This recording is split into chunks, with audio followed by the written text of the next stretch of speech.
Hello ನಮಸ್ತೆ ಎಲ್ಲರಿಗೂ ಅಚ್ಯುತಡ್ಡ YouTube ಚಾನಲ್ಗೆ ಸ್ವಾಗತ. ಇನ್ನೂ ನಮ್ಮ ಚಾನಲ್ನ ಸಬ್ಸ್ಕ್ರೈಬ್ ಆಗಿಲ್ಲ ಅಂದರೆ ಮೊದಲು ಸಬ್ಸ್ಕ್ರೈಬ್ ಮಾಡಿ, ಹಾಗೆ ಸಪೋರ್ಟ್ ಮಾಡೋದನ್ನು ಮರಿಬೇಡಿ. ದಿನ ಬಿಳಿ ರೈಸು ಉಂಡು ಅನ್ನ ಸಾಂಬಾರು ಉಂಡು ಬೇಜಾರಾಗಿದ್ದರೆ ಇವತ್ತು ಸ್ಪೆಷಲಾಗಿ ಕರಿಬೇವು ರೈಸ್ ಹೇಗೆ ಮಾಡೋದು ಅಂತ ತಿಳ್ಕೊಳ್ಳೋಣ.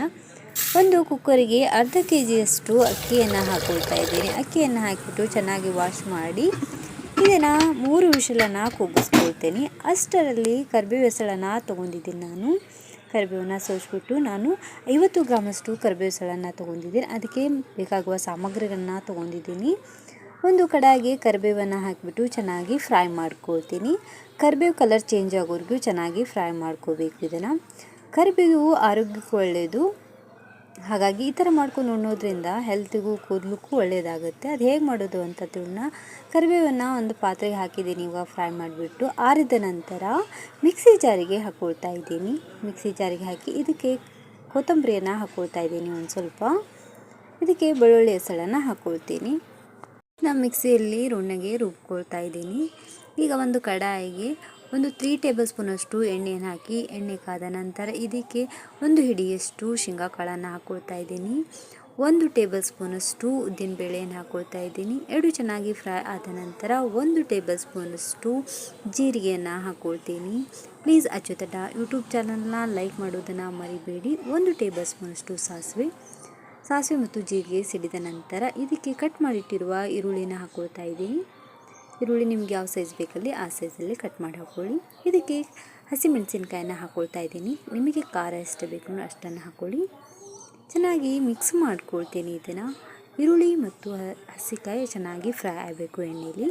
ಹಸಿ ಸ್ಮೆಲ್ ಹೋಗೋವರೆಗೂ ಚೆನ್ನಾಗಿ ಫ್ರೈ ಆದ ನಂತರ ಇದಕ್ಕೆ ಮಿಕ್ಸಿ ಮಾಡಿಟ್ಟಿರುವ ಕರಿಬೇವನ್ನು ಹಾಕ್ಕೊಳ್ತಾ ಇದ್ದೀನಿ. ಚೆನ್ನಾಗಿ ಫ್ರೈ ಮಾಡ್ಕೋಬೇಕು. ಇದನ್ನು ಎಣ್ಣೆಯಲ್ಲಿ ಚೆನ್ನಾಗಿ ಫ್ರೈ ಆದ ನಂತರ ಇದಕ್ಕೆ 1 ಟೇಬಲ್ ಸ್ಪೂನಷ್ಟು ಅರಿಶಿಣ ಪುಡಿ, ರುಚಿಗೆ ತಕ್ಕಷ್ಟು ಉಪ್ಪು, ಸ್ವಲ್ಪ ಸಕ್ಕರೆಯನ್ನು ಹಾಕ್ಕೊಳ್ತಾ ಇದ್ದೀನಿ. ಹಾಕಿಬಿಟ್ಟು ಚೆನ್ನಾಗಿ ಮಿಕ್ಸ್ ಮಾಡ್ಕೊಳ್ತೀನಿ. ಇದನ್ನು ಚೆನ್ನಾಗಿ ಮಿಕ್ಸ್ ಮಾಡಿದ್ಮೇಲೆ ಈಗ ಗ್ಯಾಸ್ ಆಫ್ ಮಾಡಿಕೊಂಡು ಪಲ್ಯ ಆರಲಿಕ್ಕೆ ಬಿಡಬೇಕು. ಈಗ ಒಗ್ಗರಣೆಯನ್ನು ಒಂದು 2 ನಿಮಿಷ ಆರಿದ ನಂತರ ಈಗ ಅನ್ನವೂ ರೆಡಿಯಾಗಿದೆ. ಅನ್ನನೂ ಸ್ವಲ್ಪ ಆರಲಿಕ್ಕೆ ಇಟ್ಟಿದ್ದೀನಿ. ಆರಿದ ನಂತರ ಈಗ ನೋಡ್ತಾ ಇದ್ವಿ ಈ ಥರ ಪಲ್ಯ ರೆಡಿ ಆಗುತ್ತೆ. ಈಗ ಅನ್ನ ರೆಡಿಯಾಗಿದೆ. ಈಗ ಒಂದು ಬೌಲ್ಗೆ ಹಾಕ್ಕೊಳ್ತಾ ಇದ್ದೀನಿ. ಅನ್ನವನ್ನು ಹಾಕಿಬಿಟ್ಟು ಈಗ ಮಾಡಿಟ್ಟಿರುವ ಪಲ್ಯವನ್ನು ಹಾಕ್ಕೊಳ್ತಾ ಇದ್ದೀನಿ. ಇದಕ್ಕೆ ಈ ಥರ ಮಾಡಿದರೆ ಬೆಳಿಗ್ಗೆ ನಾಷ್ಟಾಕ್ಕೆ ಚೆನ್ನಾಗಿರುತ್ತೆ, ಇಲ್ಲ ಟಿಫಿನ್ ಬಾಕ್ಸ್ ಕಟ್ಲಿಕ್ಕೆ ಅನ್ಕೋ ಮಸ್ತ್ ಚೆನ್ನಾಗಿರುತ್ತೆ. ಒಂದ್ಸಲನೂ ಮಾಡಿಲ್ಲ ಅಂದರೆ ಮಾಡಿ ಹೇಗಿದೆ ಅಂತ ಕಮೆಂಟ್ ಮಾಡಿ.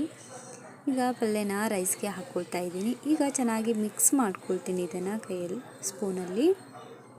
ಈ ವಿಡಿಯೋನ ಸ್ಕಿಪ್ ಮಾಡಿದೆ ನೋಡಿ. ರೆಡಿಯಾಗಿದೆ, ನೋಡ್ತಾ ಇದ್ದಲ್ವ, ರೆಡಿಯಾಗಿದೆ. ಈಗ ನಾನು ಸರ್ವಿಂಗ್ ಪ್ಲೇಟಿಗೆ ಹಾಕ್ಕೊಳ್ತಾ ಇದ್ದೀನಿ. ಪ್ಲೀಸ್ ನೀವು ಮನೆಯಲ್ಲಿ ಮಾಡಿ ಹೇಗಿದೆ ಅಂತ ಕಮೆಂಟ್ ಮಾಡೋದನ್ನು ಮರಿಬೇಡಿ. ಈ ಥರ ಮಾಡಿದರೆ ಕರಿಬೇವು ರೈಸು ಚೆನ್ನಾಗಿ ಟೇಸ್ಟ್ ಕೊಡುತ್ತೆ. ಕರಿಬೇವು ಹಾಕಿದ್ದೀವಿ ಅಂತಲೇ ಗೊತ್ತಾಗೋದಿಲ್ಲ, ಆ ಥರ ಟೇಸ್ಟು ಬರುತ್ತೆ ಇದು. ಪ್ಲೀಸ್ ನೀವು ಮನೆಯಲ್ಲಿ ಮಾಡಿ ಹೇಗಿದೆ ಅಂತ ಕಮೆಂಟ್ ಮಾಡಿ, ಲೈಕ್ ಮಾಡಿ, ಶೇರ್ ಮಾಡಿ, ಸಬ್ಸ್ಕ್ರೈಬ್ ಮಾಡಿ. Thank you for watching my video. Please support ಮಾಡೋದನ್ನು ಮರಿಬೇಡಿ. Thank you.